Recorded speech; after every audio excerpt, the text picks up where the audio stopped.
Hi, my name's Dennis Thomas. I am the president of Estimateguard. Estimateguard is a construction management business. We provide construction management services as well as construction management software.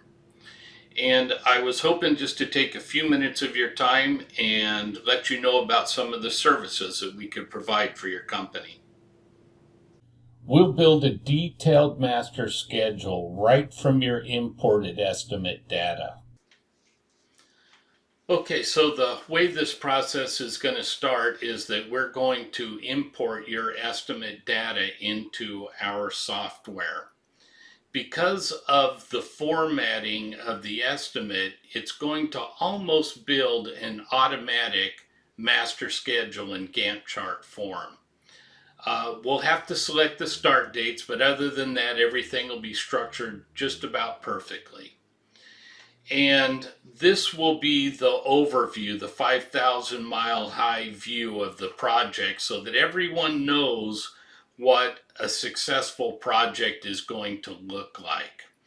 It's compiled of individual tasks that need to be completed in the order they need to be completed. So basically what it becomes for your crew is a to-do list that they can check off as they go through.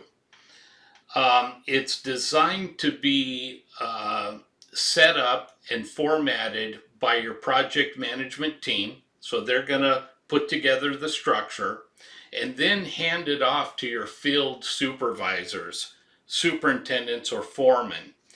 And it's very simple for them to take a look at the master schedule. They say, okay, this is my crew. This is the next task I have to work on. They click on it. It'll assign it to them. It gives them the exact estimated hours. But the program is also tracking your average labor rate, whatever you projected for your project. So it's doing math, it's multiplying the task hours times the average labor rate, and when you assign it to a crew, it's going to divide those task hours by your crew average labor rate and make the adjustment. So if your average labor rate for your crew is running higher, they're actually going to get less hours to complete that time. If your average labor rate for your crew is running lower than projected, they're going to get more hours to complete that time, to complete that task. But they'll just simply select the tasks in order for their crew, click on them, it's going to compile them into a 2 or 3 week rolling schedule, and tell them exactly what to work on, how much time their crew, dollar for dollar, has to complete that work in order to be profitable. And then they're going to work against it, and they're going to enter their time in against it.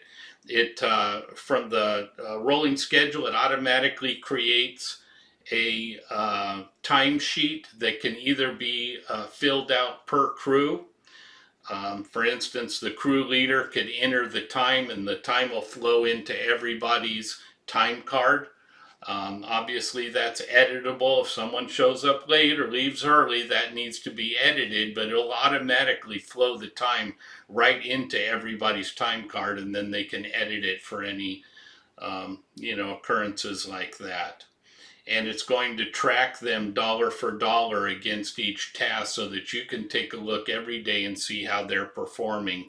It's a good report card for having pod meetings in the mornings with your foreman or superintendent. Take a look at how each crew's performing. If a crew is slipping behind, you're going to know about it the day it happens. You can go talk to them, find out what their issues are, address those issues. Maybe it's just some encouragement. Maybe they came across an obstacle.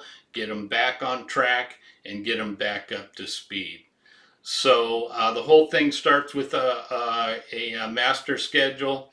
Part of that master schedule is going to include every item that needs to be in place prior to a task starting. So if they need some rental equipment out there to complete that task, their material, if they need to hire extra workers for the task. That's all going to be listed on there, and that field crew needs to check off each one of those milestones prior to starting that task. So the project manager in the office can open that up in the morning, they can take a look, and if they see that some of those requirements haven't been ticked off, they know they're not ready to start that task. So it just kind of gives them the heads up whether the crew is preparing themselves properly for their next series of tasks to start. So that's the master schedule part of the program.